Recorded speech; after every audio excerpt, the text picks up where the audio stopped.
Hello, my name is Guy Williams, semi-competent interviewer. I'm here today at the New Zealand Initiative in front of some books which is attempting to make me look smart. We're here to talk about the new report, The New New Zealanders, Why Migrants Make Good Kiwis. I'm here with the authors, Rachel Hodder and Jason Krupp, and we're going to talk about immigration in New Zealand. Quite a controversial topic. Just a bit. Yeah, okay. So why are you guys working on immigration? And we've been seeing a lot of concerns being raised in New Zealand about the high numbers that have been coming in recently. And so we wanted to look into these concerns and see if they stack up against the evidence. Are these concerns based in reality, or are some of them a bit overblown?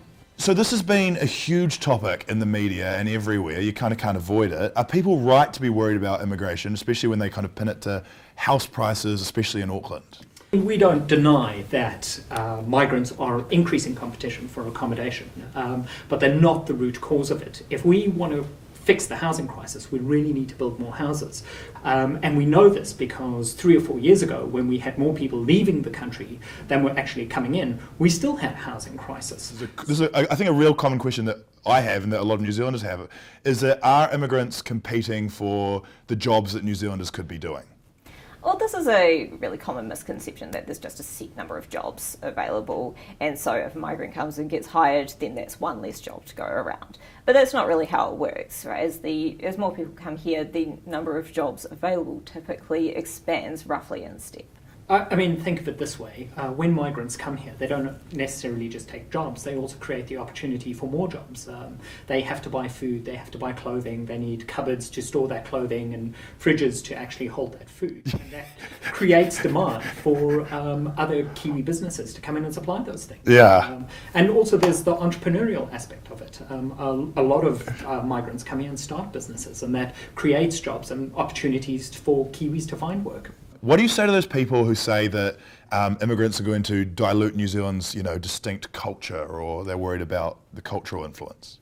Yeah, well, I think culture isn't a static thing, right? Culture is always adapting, and it, of course, when people from different backgrounds will have an effect on our culture, but that's not necessarily a bad thing. The culture we have today is very different to the culture we had 50 years ago, and also recognising that there's big cultural differences within New Zealand.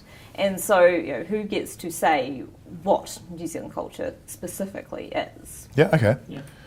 One of the things we've noticed in the data is that when migrants come to New Zealand, they become New Zealanders over time. They don't necessarily come here and stay, a distinct population by themselves. Another thing that I've noticed as an issue is skilled migration. Now, some people are criticising in the media that maybe we're not getting the highest skilled workers here, or they're taking jobs because they're doing things that a New Zealander could do. What do you say to that? I think many people have the perception that the immigration system is only set up to net those high-skilled people out there and get them to move to New Zealand. And to some degree that's true. But if you look at our economy, we don't just need high-skilled people, we need people of all skill levels. So for example, if you go to Southland, a lot of dairy farmers down there are really struggling to get native-born New Zealanders to work in the agricultural sector. They really need some skills in Southland, that's what you're saying. Yeah. We desperately if you've got some skills, get on, they need them. Okay, so what other recommendations are in the report? Well, another thing that we think could help make the process a bit smoother for businesses to get the high skilled migrants that they need would be to allow for private sponsorship of migrants. So that if businesses are saying that they really do need these workers, and that if they don't neatly fit into the current system that we have, well then let the business put their money where their mouth is and actually front up some of the cost. Okay. So one of the things that is covered in the report is how we as New Zealanders accept immigrants. Can you talk about that a little bit? Yeah, well, as mentioned earlier, New Zealanders on the whole are quite positive towards immigration and see it as a good thing. And it's easy to see why, because the kinds of immigrants who move to New Zealand tend to fit in very well. They tend to integrate really well with the labour force and find jobs. They also are less likely than native-born New Zealanders to claim a benefit. And as I said, they have really good high education outcomes and eventually transform from migrants to become Kiwis. And so it's a very smooth, fluid process that turns migrants into Kiwis, and we think that's a good thing, and we should encourage it. Okay. Awesome. Well, I feel like that interview went mildly well. Cheers for talking to me, guys. I really appreciate it, and thanks so much for releasing the report. I feel like it'd be good to have a couple of facts in the debate. I know it's not something we normally do in New Zealand, but it's nice to have. And everyone can go out and get a copy now. Where's it available?